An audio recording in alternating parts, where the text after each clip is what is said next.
টাঙ্গাইলের ঐতিহ্যবাহী করটিয়া জমিদার বাড়িতে মৌসুমী ফল উৎসবের একটি অনুষ্ঠান অনুষ্ঠিত হয়েছে। শনিবার অনুষ্ঠিত এই ফল উৎসবে করটিয়ার আশেপাশের বিভিন্ন শ্রেণী-পেশার মানুষ অংশগ্রহণ করেন। অনুষ্ঠানটি আয়োজন করেন পন্নী পরিবারের ছোট তরফের মুতাল্লি ডক্টর উম্মে তিজান মাকদুমা পন্নী।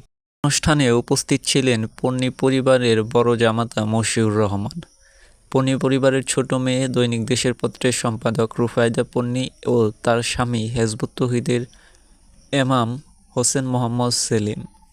আরও উপস্থিত ছিলেন সরকারি সাদত কলেজের অধ্যক্ষ প্রফেসর পারভিন আক্তার, করটিয়া ইউনিয়ন বিএনপির সভাপতি বদরুজ্জোদা বদর, সরকারি সাদত কলেজের সাবেক জিএস বাবুল সহ এলাকার গণ্যমান্য ব্যক্তিবর্গ। অনুষ্ঠানে বক্তব্য রাখতে গিয়ে এমাম সেলিম বলেন, এখন আর আগের মতো ফল উৎসব দেখা যায় না। একসময় বাংলার ঐতিহ্য, পারস্পরিক ভালোবাসা ও সামাজিক বন্ধনের যে পরিবেশ ছিল তা এখন আর আগের মতো দেখা যায় না।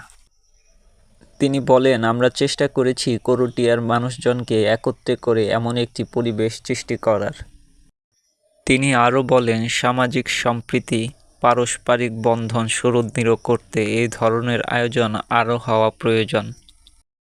আমাদের এই আয়োজনে যারা সাড়া দিয়ে এই অনুষ্ঠানে উপস্থিত হয়েছেন তাদের সবাইকে ধন্যবাদ জানান হোসেন মোহাম্মদ সেলিম।